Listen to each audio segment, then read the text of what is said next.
Libro Consejos sobre el régimen alimenticio, capítulo 27, parte 4. Los transgresores dominados por el estupor no son sin culpa. Satanás ve que no puede ejercer tanto poder sobre las mentes cuando el apetito se mantiene bajo control como cuando éste es complacido. Por esto, él trabaja constantemente para inducir a los seres humanos a la complacencia. Bajo la influencia de los alimentos no saludables, la conciencia está dominada por el estupor. La mente está oscurecida y su susceptibilidad a las impresiones se halla coartada. Pero la culpa del transgresor no disminuye porque la conciencia ha sido violada hasta que se ha hecho insensible, puesto que un estado saludable de la mente depende de la condición normal de las fuerzas vitales.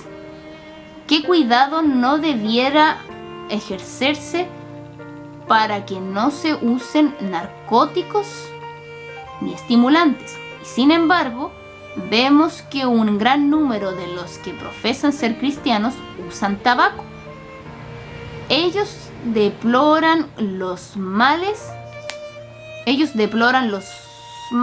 de la intemperancia. Sin embargo, mientras hablan en contra del uso de bebidas alcohólicas, estos mismos hombres escupen jugo de tabaco. Debe haber un cambio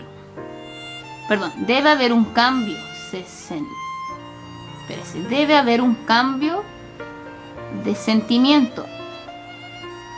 Lo escribieron mal, sentimiento. Decía, debe haber un cambio de sentimiento con respecto al empleo de tabaco antes que las raíces del mal puedan alcanzarse. Queremos abordar aún más de cerca el tema. El té y el café están fomentando el apetito por estimulantes más fuertes. Y aún llegamos más cerca a la preparación de los alimentos y preguntamos: ¿se practica la temperancia en todas las cosas? ¿Se realiza aún allí la reforma que es esencial para la salud y la felicidad? Todo verdadero cristiano tendrá el dominio de sus apetitos y pasiones. A menos que esté libre de la esclavitud del apetito, no puede ser un siervo de Cristo verdadero y obediente. La complacencia del apetito y la pasión embota el efecto de la verdad sobre el corazón.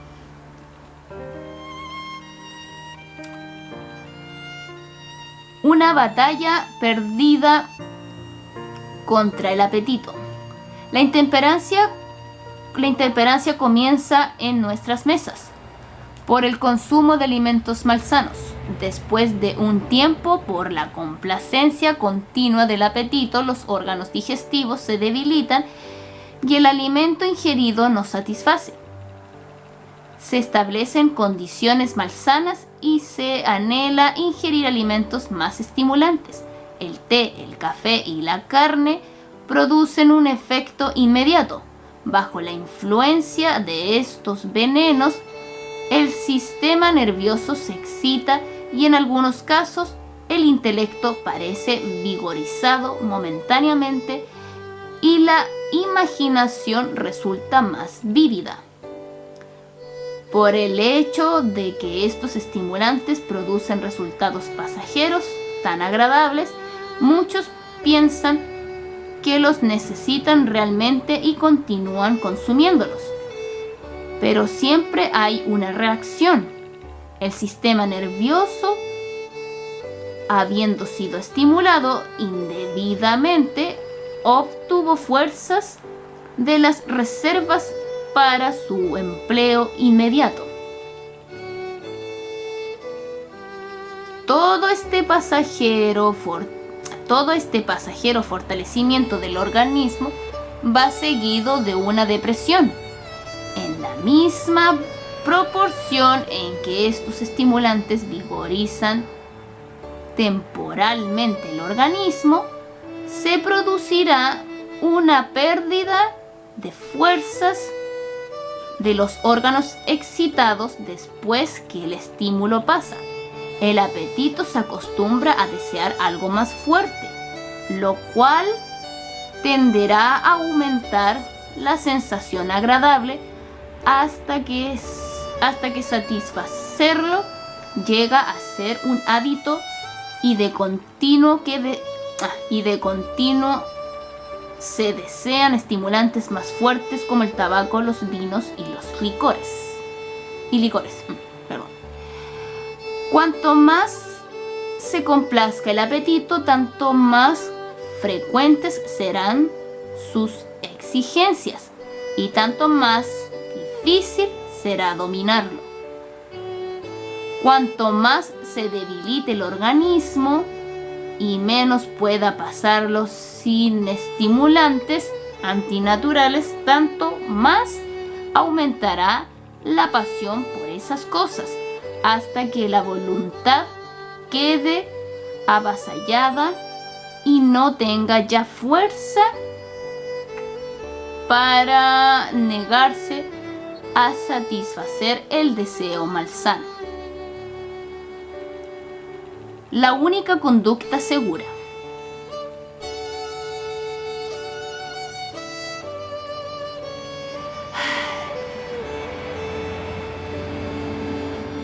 La única conducta segura consiste en no tocar ni probar té, café, vino, tabaco, opio ni bebidas alcohólicas. La necesidad que tienen los hombres de esta generación de invocar en su ayuda el poder de la voluntad fortalecida por la gracia de Dios, a fin de no caer ante las tentaciones de Satanás y resistir hasta la menor complacencia del apetito pervertido en 2 veces mayor hoy que hace algunas generaciones.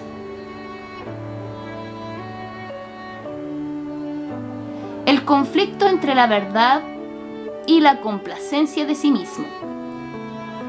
Los hechos relativos a Coré y a su grupo, que se rebelaron contra Moisés y Aarón y contra Jehová, se relatan como una advertencia para el pueblo de Dios, especialmente para aquellos que viven en la tierra cerca del tiempo del fin.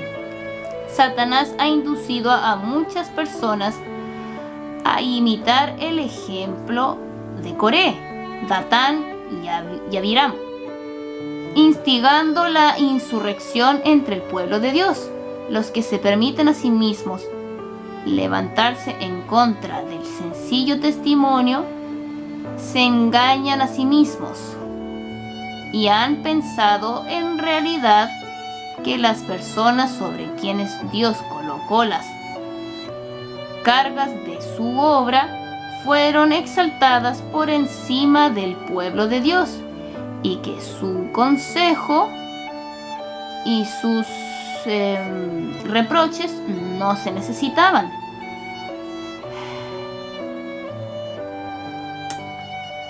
Se han levantado en oposición al sencillo testimonio que Dios quería que presentaran en la reprensión de los errores del pueblo de Dios. Los testimonios presentados en contra de las complacencias perniciosas,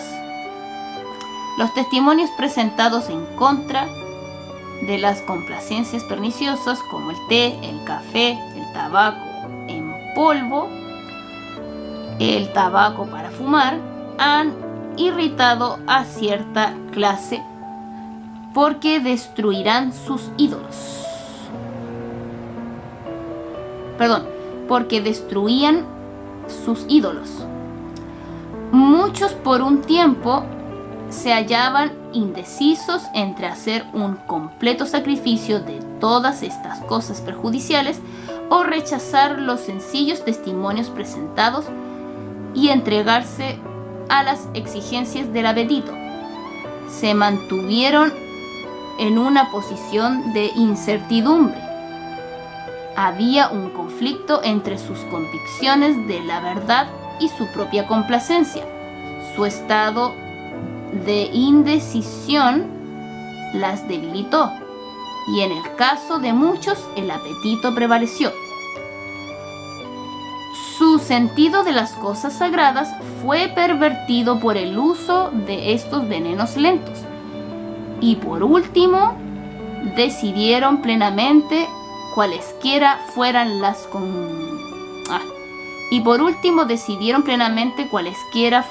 las consecuencias que no se negarían a sí mismos. Esta temeraria decisión levantó de inmediato un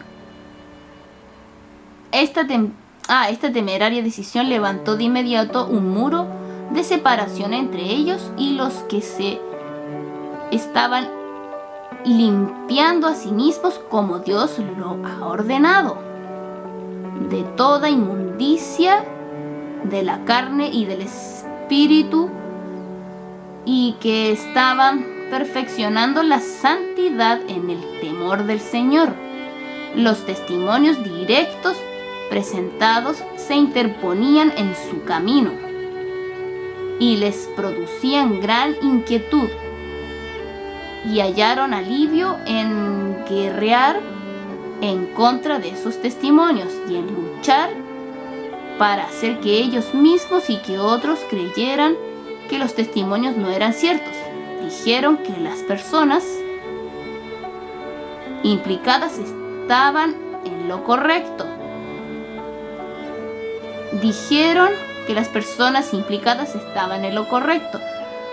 Pero que los testimonios de reprobación fueron los que produjeron el problema. Y cuando los rebeldes despliegan su estandarte, todos los desafectos se congregan en torno a él, y todos los defectuosos espiritualmente, los cojos y los ciegos, unen su influencia para esparcir y sembrar la discordia.